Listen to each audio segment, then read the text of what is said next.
ইমাম তহাবিকে হানাফি মাযহাবের ব্যারিস্টার বলা হয়। ইমাম তহাবির একজন কি ছিল, কন্যা ছিল। সে কি করত, হাদিস লেখালেখি করত, ইমলা করাইতো, লেখাইতো, হাজার হাজার হাদিস লেখতো, লেখাইতো, ইমলা করতো, লেখাইতো। ইমাম তহাবির কন্যা। আমার ভাইরা একদিন ইমাম তহাবি রাহমাতুল্লাহি আলাইহি এই ইবারতটা লেখাচ্ছেন, ইমলা করাচ্ছেন, ইদা নুজামিউহুন্না ইয়াকুনু কাদা। এই ইবারতটা যখন ইমলা করাচ্ছেন ইমাম তহাবির কন্যা এই ইবারতটা যখন লিখতেছিলেন, তখন তিনি মুস্কি হাসি দিলেন, লজ্জা পাইলেন আর মুস্কি হাসি দিলেন। আমার ভাইরা, আমরা অর্থটা বুঝি নাই, এই জন্য আমরা স্বাভাবিক আছি। এর অর্থ হইল ইদা নুজামিউহুন্না, যখন সহবাস করবো এখনো কাজা, তাহলে গোসল ফরজ হয়ে যাবে।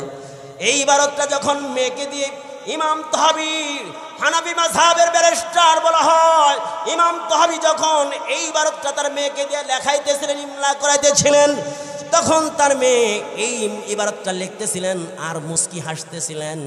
এই মুস্কি হাসি দেখে বাবা ইমাম তহাবি রাহমাতুল্লাহি আলাইহি নজর যখন মেয়ের দিকে পড়েছে, বলে এই যে মুস্কি হাসি দিয়েছে, তিনি লজ্জা পেয়ে, ইতিহাসে লেখা হয় তিনি এত লজ্জা করেছেন, এত লজ্জা লেগেছে, এই লজ্জার কারণে তিনি মৃত্যুবরণ করেছেন।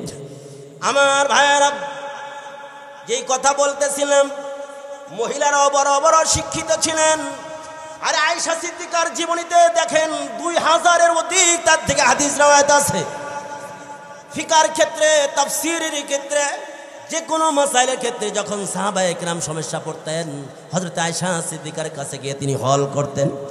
আমার ভাইরা, একটু লক্ষ্য করে শুনি, আবু বকর, আমার ভাইরা, হযরতে আবু বকর তিনি কি করলেন? আমার ভাইরা, ফাতেমা একজন মহিলা, তার বাবার নাম ছিল আলাউদ্দিন রাহমাতুল্লাহি আলাইহি। তার সন্তান ফাতেমাকে দিয়ে হাজার হাজার হাদিস ইমলা করাইতেন, ফতোয়া লেখাইতেন। এই যে হাজার হাজার ফতোয়া লেখাইতেন, শায়েখ আলাউদ্দিন তিনি ঘোষণা দিলেন, আমার এই মেয়ে ফাতেমার জন্য স্বামী, ওই ব্যক্তিকে স্বামী হিসাবে চয়ন করব যে সুন্দর একটা কিতাব লিখতে পারবে, যেই কিতাবটা আমার পছন্দ হবে। তখন আবু বকর আস-সাকান তখন তিনি একটা কিতাব বাদায়া সানায়া একটা এই কিতাব লিখলেন। বাদায়া সানায়া নামক এই কিতাবটা লিখে যখন শেখ আলাউদ্দিনের দরবারে পাঠালেন, এই কিতাবটা পেয়ে তিনি অনেক পছন্দ করলেন। আমার বাবা আলাউদ্দিন রহমাতুল্লাহ, শেখ আলাউদ্দিন রহমাতুল্লাহ তার কলিজার টুকরা কন্যা ফাতেমাকে তার সাথে বিবাহ দিয়ে দিলেন।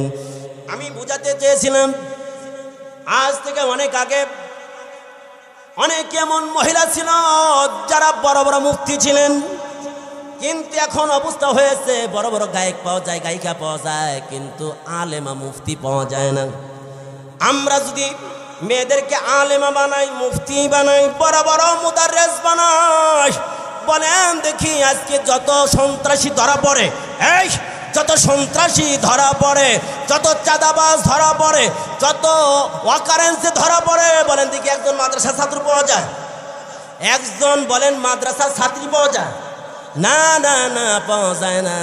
কোনো ওয়াকারেন্সের সাথে একজন আলেম জড়িত না, একজন মাদ্রাসার ছাত্র জড়িত না, ছাত্রী জড়িত না।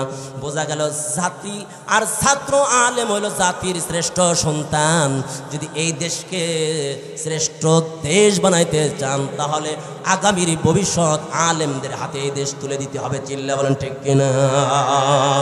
আগামীতে যদি এই দেশে ইসলামী হুকুমত কায়েম করতে পারো, ইসলামকে যদি সংসদে নিতে পারো, আল্লাহর কসম করে বলা যায় তাহলে চাঁদা বন্ধ হয়ে যাবে, চাঁদাবাজি বন্ধ হবে। আমার ভাইরা, জালেম চলে গেছে, আবার কিছু স্বৈরাচার জালেম দাঁড়ায় গেছে। চিল্লা বলেন ঠিক কিনা? যারা আসার আগে এখন থেকে চাঁদাবাজি শুরু করে দিয়েছে, এই চাঁদাবাজি বন্ধ করতে হলে, ইসলামকে ক্ষমতায় না নিলে আমার ভাইরা চাঁদাবাজি বন্ধ হবে না, স্বৈরা শাসন বন্ধ হবে না, এই দেশে হামলা মামলা বন্ধ হবে না। আমার ভাই, হামলা মামলা যদি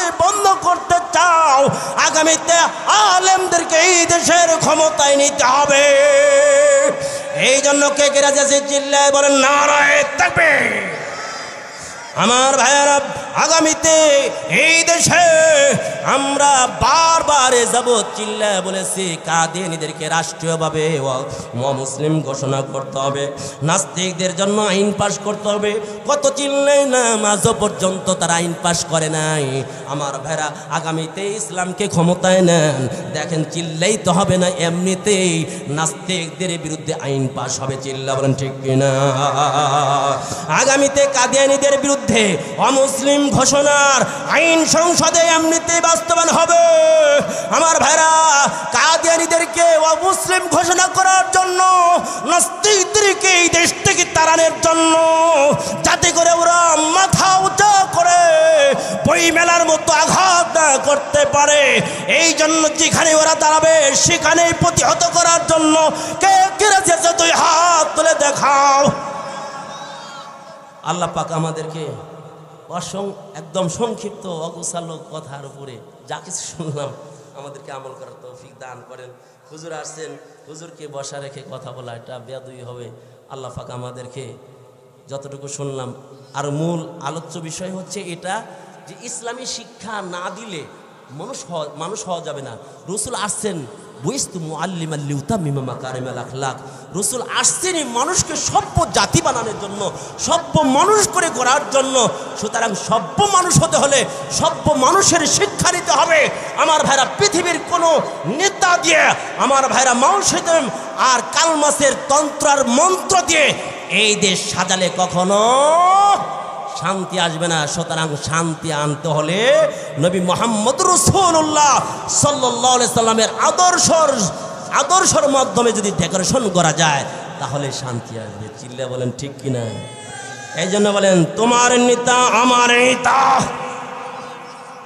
তোমার নেতা আমার নেতা, আল কোরআনের আলো, কোরআন সুন্নাহর আলো, সংসদে জালো। আল্লাহ পাক তৌফিক দান করেন। আমিন। আখির দাওয়ানা আলহামদুলিল্লাহি রাব্বিল আলামিন। আসসালাম।